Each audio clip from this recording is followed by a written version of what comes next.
Hello everyone. अपने Indian polity revision series के अंतर्गत हम लोगों ने अपने पहले टॉपिक भारतीय संविधान की ऐतिहासिक पृष्ठभूमि को पढ़ना स्टार्ट किया है और उस क्रम में हम लोगों ने रेगुलेटिंग एक्ट 1773 को कंप्लीट कर लिया है। इस वीडियो में हम लोग 3 एक्ट्स को पढ़ेंगे। सबसे पहला होगा पीट्स इंडिया एक्ट 1784, दूसरा होगा अधिनियम 1786 और तीसरा होगा चार्टर्ड एक्ट 1793। तो प्रश्नों को शुरू करने से पहले चलिए जानते हैं कि आखिर में पीट्स इंडिया एक्ट क्यों लाया गया, क्योंकि इसकी पृष्ठभूमि को समझना जरूरी है, जिससे कि हम इससे संबंधित सभी प्रश्नों को करने में सहज महसूस करेंगे। तो अगर सबसे पहले कारण की बात करें तो जैसा कि regulating act 1773 east India company पर नियंत्रण स्थापित करने के लिए लाया गया था और इस रेगुलेटिंग एक्ट में जो भी कमियां थी उसको दूर करने के लिए इस पीट्स इंडिया एक्ट्स को लाया गया। दूसरा कारण था कि इंग्लैंड की सरकार चाहती थी कि ईस्ट इंडिया कंपनी पे और ज़्यादा नियंत्रण स्थापित किया जाए, क्योंकि ईस्ट इंडिया कंपनी जो थी वह व्यापारिक कार्य तो कर ही रही थी, उसके साथ साथ अब वह राजनीतिक हस्तक्षेप भी करना स्टार्ट कर दिया था उसने और भारतीय भूभागों को जीतना शुरू कर दिया था। तब इंग्लैंड की सरकार को लगा कि इस पर नियंत्रण आवश्यक है। तीसरा कारण था कि अब इंग्लैंड की सरकार को लगा कि इस पर नियंत्रण जरूरी है, तो उसने इस पर नियंत्रण रखने के लिए एक नियंत्रण मंडल की स्थापना की, जिसको कि बोर्ड ऑफ कंट्रोल कहा जाता है। अब बोर्ड ऑफ कंट्रोल की स्थापना के बाद ब्रिटिश सरकार सीधे ईस्ट इंडिया कंपनी पर नियंत्रण रख सकती थी। इससे पहले ईस्ट इंडिया कंपनी की संरचना क्या थी? इसमें 2 भाग थे। सबसे पहले भाग को कहते थे कोर्ट ऑफ डायरेक्टर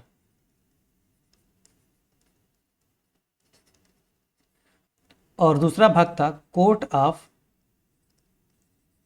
प्रोप्रिएटर। तो इससे पहले कोर्ट ऑफ डायरेक्टर ही क्या करता था? ईस्ट इंडिया कंपनी पे अपना नियंत्रण रखता था, लेकिन अब बोर्ड ऑफ कंट्रोल की स्थापना के बाद अब यह दोनों क्या करते थे? ईस्ट इंडिया कंपनी के राजनीतिक निर्णयों पर कंट्रोल करने लगे और इस प्रकार एक प्रकार से दोहरे नियंत्रण की स्थापना की गई।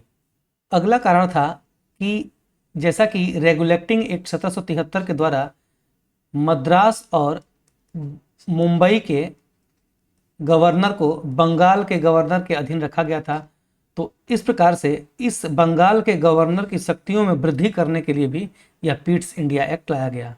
और सबसे मुख्य कारण था, जो सर्वोपरि था, कि ब्रिटिश हित को सुरक्षित रखना, क्योंकि इंग्लैंड का भारत पे अधिकार करने का एकमात्र कारण यह था कि जितना हो सके भारत के संसाधनों का दोहन करना और उसे एक औपनिवेशिक देश में बदलना, जिससे कि ब्रिटेन अपनी आवश्यकताओं की पूर्ति कर सके। तो ये कुछ कारण थे जिसके कारण पीट्स इंडिया एक्ट लाया गया। तो आशा है कि आपको ये सारा चीज़ समझ में आया होगा। तो चलिए अब पीट्स इंडिया एक्ट से बनने वाले सभी महत्वपूर्ण प्रश्नों को करते हैं। सबसे पहला प्रश्न है, किस अधिनियम के तहत ईस्ट इंडिया कंपनी की व्यापारिक तथा राजनीतिक कार्यों को पृथक कर नियंत्रण किया गया? तो जैसा कि मैंने बताया, पीट्स इंडिया एक्ट के द्वारा। इसके अंतर्गत क्या किया गया? एक बोर्ड ऑफ कंट्रोल की स्थापना की गई। और यहाँ से एक प्रश्न और पूछा जाता है कि इस बोर्ड ऑफ कंट्रोल में कुल सदस्यों की संख्या कितनी थी? 6 होती थी। और इसकी नियुक्ति कौन करता था? तो इसकी नियुक्ति इंग्लैंड के सम्राट के द्वारा की जाती थी। तो ये पॉइंट्स भी आप लोग ध्यान रखेंगे। अगला प्रश्न है, पीट्स इंडिया एक्ट 1784 के द्वारा ईस्ट इंडिया कंपनी पर राजनीतिक नियंत्रण एवं निरीक्षण हेतु किस संस्था की स्थापना की गई थी? तो जैसा कि मैंने बताया, बोर्ड ऑफ कंट्रोल की, नियंत्रक मंडल की। और इसमें कुल 6 सदस्य होते थे, जिनकी नियुक्ति इंग्लैंड के सम्राट के द्वारा की जाती थी। अगला प्रश्न है, पीट्स इंडिया एक्ट 1784 के तहत पूर्व के देशों में ब्रिटिश उपनिवेशों के शासन पर नियंत्रण तथा निर्देश का उत्तरदायित्व किसको था? सही आंसर होगा बोर्ड ऑफ कंट्रोल का। अगला प्रश्न है, 1784 के पीट्स इंडिया एक्ट के अंतर्गत गठित गवर्नर जनरल तथा बोर्ड ऑफ कंट्रोल के सदस्यों की नियुक्ति किसके द्वारा होती थी? तो इसका सही आंसर होगा ब्रिटिश सम्राट के द्वारा बोर्ड ऑफ कंट्रोल के सदस्यों की नियुक्ति होती थी। अगला प्रश्न है, पीट्स इंडिया एक्ट 1784 के तहत भारत के व्यापारिक संबंधी मामलों के अधिकार की अनुमति किसको प्राप्त थी?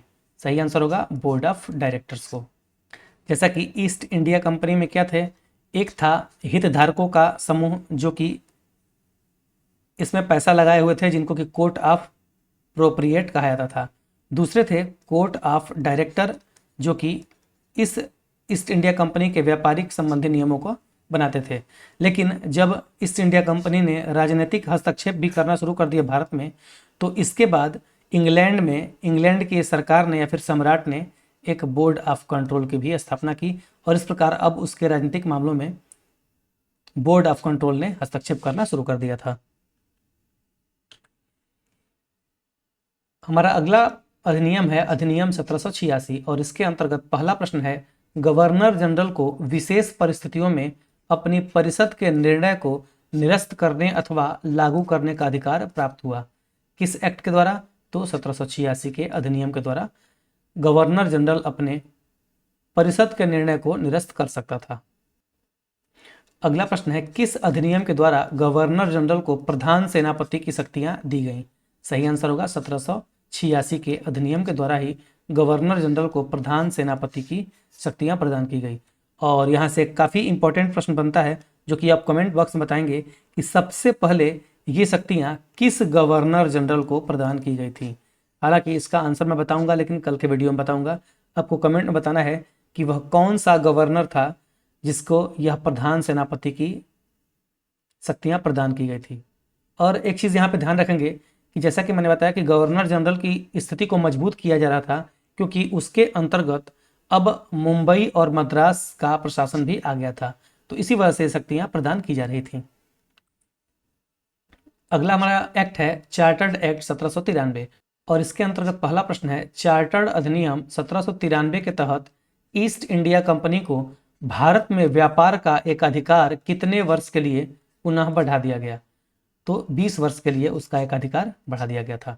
अगला प्रश्न है, किस चार्टर के द्वारा नियंत्रण मंडल अर्थात बोर्ड ऑफ कंट्रोल के सदस्यों को भारत के राजस्व से वेतन का प्रावधान किया गया? सही आंसर होगा 1793 के चार्टर्ड अधिनियम के द्वारा अब जो बोर्ड ऑफ कंट्रोल के सदस्य थे उनका वेतन भी भारत के राजस्व से देना प्रारंभ किया गया। आपको बता दें, क्योंकि बोर्ड ऑफ कंट्रोल क्या करती थी, तो भारत में ईस्ट इंडिया कंपनी के राजनैतिक निर्णयों पे क्या करती थी? कंट्रोल करती थी।